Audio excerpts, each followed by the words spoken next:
வணக்கம் சார். அதாவது நாங்குநேரியில் மருதகுளம்ன்ற ஏரியா இருக்கு. அங்கே ஒரு அரசு மேல்நிலை பள்ளி இருக்கிறது. இந்த அரசு மேல்நிலை பள்ளியில் 1ஆம் தேதி அன்னைக்கு காலையில் பிற்படுத்தப்பட்ட சமூகத்தை சேர்ந்த மாணவர்கள் 2 பேர் கடுமையாக இன்னொரு சமூகத்தை சேர்ந்த மாணவர்களால் தாக்கப்பட்டிருக்கிறார்கள். அவங்க பாளையங்கோட்டை ஐக்ரவுண்ட் ஆஸ்பத்திரியில் இப்போ சிகிச்சையில் இருக்காங்க, தீவிர சிகிச்சையில். நாங்கள் என்ன சொல்ல வர்றோன்னா, போன வருஷம் செப்டம்பர் மாதத்தில் நாங்குநேரியில் இதே மாதிரி பட்டியல் சமூகத்தை சேர்ந்த மாணவர் ஒரு தாக்கப்பட்டார். அந்த சமயத்தில் பார்த்தீங்கன்னா ஏராளமான அரசியல்வாதிகள் அங்கே போய் குவிஞ்சாங்க. அரசு நேரடியாக அங்கே சென்றாங்க, ஏகப்பட்ட உதவிகள் பண்ணாங்க, உயர்தர சிகிச்சை அளித்தாங்க. தாக்குதல் நடத்திய மாணவர்கள் மீது கடுமையான நடவடிக்கை எடுக்கப்பட்டது. ஆனால் இந்த விஷயத்தில் இது அரசாங்கம் மூடி மறைக்க தான் பார்க்கிறது. சமூக நீதி அப்படின்னு பேசுறீங்க. எங்களுடைய சமூகத்தை சேர்ந்த மாணவர் இப்போ தாக்கப்பட்டிருக்கிறார். அந்த மாணவர் தாக்கப்பட்டதற்கு நல்ல சிகிச்சை அளிக்க வேண்டும். அந்த மாணவர்களை தாக்கிய நபர்கள் மீது கடுமையான நடவடிக்கை எடுக்க வேண்டும். இன்ன வரைக்கும் ஒரு அரசாங்கமாச்சு, அரசு அதிகாரிகளாக இருக்கட்டும், இல்லை அரசியல்வாதிகளாக இருக்கட்டும், யாருமே போய் பார்க்கல.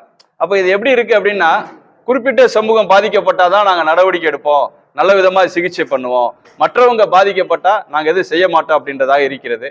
ஒரே ஒரு ஆறுதல் தான், அங்கே இருக்கக்கூடிய காவல்துறை சிறப்பாக செயல்பட்டு அந்த தாக்குதல் செய்த மாணவர்களை கைது செய்து நடவடிக்கை எடுத்திருக்கிறது. ஆனால் தாக்கப்பட்ட மாணவருக்கு எந்த விதமான நல்ல சிகிச்சையோ நிதி உதவியோ இன்று வரை அளிக்கப்படவில்லை. அது உடனடியாக இந்த அரசாங்கம் அதற்கான நடவடிக்கை எடுக்க வேண்டும் என்பதற்காக இந்த பேட்டியை உங்களுக்கு அளிக்கிறோம். நேதாஜி சுபாஷ் சேனைக்காக வழக்கறிஞர் டாக்டர் மகாராஜ். என்ன காரணத்துக்காண்டி அவங்க தாக்கப்பட்டிருக்காங்க சார்? என்ன காரணம் சார்? இரு சமூக மாணவர்கள் கிட்டத்தட்ட ஒரு 1-2 வருஷமாகவே பிரிந்து இருக்கிறார்கள் சமூக அடிப்படையில். அதில் ஒரு சமூகத்தை சேர்ந்தவர்கள் ஜாதி அடிப்படையில் கூட்டு சேர்ந்து இந்த மாணவர்களை தாக்குகிறார்கள். இது முழுக்க முழுக்க ஜாதிய பின்புலம் தான். மாணவர்களுக்கு இடையில இப்படி ஒரு சமுதாய பிரச்சனைகள் வரதெல்லாம் மிகப்பெரிய தவறானது தானே. இது யாரா இருந்தாலும் ஆதரிக்க முடியாதுல்ல. நம்ம அவங்களுக்கான ஒரு தலைவர்களா நீங்க எடுத்துக்கொள்ள அவங்களுக்கான ஆலோசனை. இது சின்ன பசங்க தான் சார், சண்டை போட்ட சின்ன பசங்க. மாணவர்கள் தான் சின்ன பசங்க புரியாம நடந்துக்கிறான்னா, பேரண்ட்ஸு, அங்க இருக்கக்கூடிய வாத்தியார்கள், காவல்துறையினர், அரசாங்கம் எல்லாரும் சேர்ந்து அவர்களுக்கிடையே இருக்கிற ஜாதிய பிரச்சனை போக்குவதற்கு வழிவகை ஏற்படுத்த வேண்டும். இந்த விஷயத்த அது ஜாதி அடிப்படையில் நடந்திருந்தா கூட அந்த அடிப்படையில் கவர்மெண்ட் அதை கொண்டு போக வேண்டியது கிடையாது. மாணவர்கள் அழைத்து இன்னைக்கு அடிச்சுக்கிடுவான், நாளைக்கு பின்னாடி சேர்ந்துக்கிடுவான். ஒரே ஊர் பக்கத்து ஊர்க்காரங்க, நாளைக்கு ஃப்ரெண்டா போறதுக்கு வாய்ப்புகள் இருக்கு. இருதரப்பு மாணவர்களையும் அழைத்து இனிமேல் இந்த மாதிரி பிரச்சனை வராததுக்கு என்ன செய்ய முடியுமோ அதை ஸ்ட்ராங்கா செய்யணும். தொடர்ந்து அந்த பகுதியில் இது நடந்துகிட்டே இருக்கு.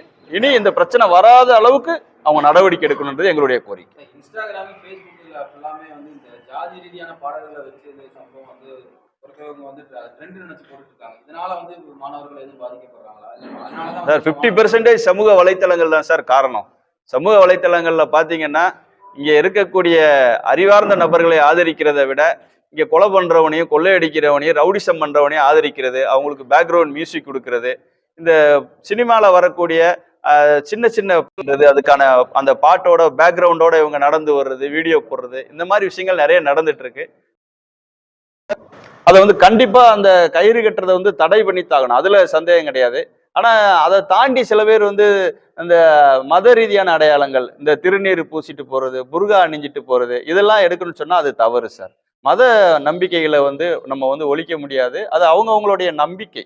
அதை போய் நம்ம தப்பு, புர்கா போடக்கூடாதுன்னு சொல்லியோ, திருநீர் பூசக்கூடாதுன்னு சொல்லியோ, சந்தனம் வைக்கக்கூடாது, பொட்டு வைக்கக்கூடாதுன்னு சொல்லியோ நம்ம அதை சொல்ல முடியாது. அது ஜாதி அடையாளங்களாக வெளிப்படுத்தப்பட்டால் கண்டிப்பாக அது தடுக்கப்பட வேண்டியது. மதன்றது எப்படின்னு பாத்தீங்கன்னா, அது அவனுடைய நம்பிக்கை. ஜாதின்றது வெறி, மதன்றது நான் இந்த மதத்தை தழுவி இருக்கிறேன், எனக்கு பிள்ளையார் பிடிக்கணும். பிள்ளையாரை நீங்க எப்படி ஜாதிக்குள்ள அடைப்பீங்க?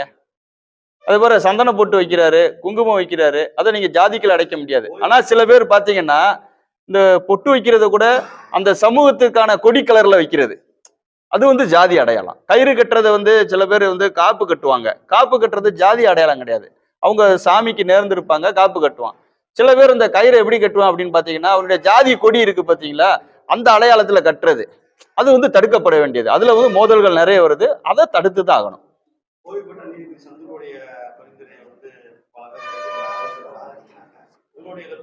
சார், சந்துரு அவர் கம்யூனிஸ்ட் சித்தாந்தம் கொண்டவர். 93ல் அவர் வக்கீலா இருக்கும்போது நடந்த சம்பவத்தை தான் ஜெய்பீம் படம் எடுத்தாங்க.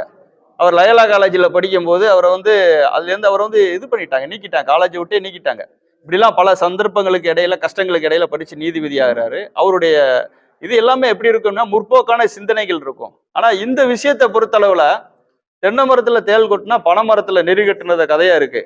அவரு நாங்குநேரியில நடந்த மாணவர்கள் மோதலுக்கான சம்பவத்திற்கு போய் பரிந்துரை பண்ணுங்கன்றாரு. அவருடைய பரிந்துரையில முதல் இதை பாத்தீங்கன்னா கல்லர் பள்ளிகளையும் ஆதிதிராவிடர் பள்ளிகளையும் அந்த பெயரை நீக்கணுன்றாரு. இது எப்படி சார் இருக்கும்? அஜித் ஒரு படத்துல ஆட்டோவை வந்து சரி பண்ண சொல்லுவாங்க, கண்ணாடியை சரி பண்ணா ஆட்டோ ஓடும்பாங்க, அந்த கதையா இருக்குது. அவர் அவர் கொடுத்த சப்ஜெக்ட்டுக்கும் கல்லர் ஸ்கூல்ல இது பண்றதுக்கு என்ன சார் இருக்கு? கல்லர் ஸ்கூல்ல பிரச்சனைன்னு கொடுத்தாங்களா, இல்ல கல்லர் ஸ்கூல்னால இதை பேர் வைக்கிறதுனால பிரச்சனை, இல்ல ஆதிதிராவிடர் ஸ்கூல்னால பிரச்சனைன்னு கொடுத்தாங்களா? அப்படி கிடையாது.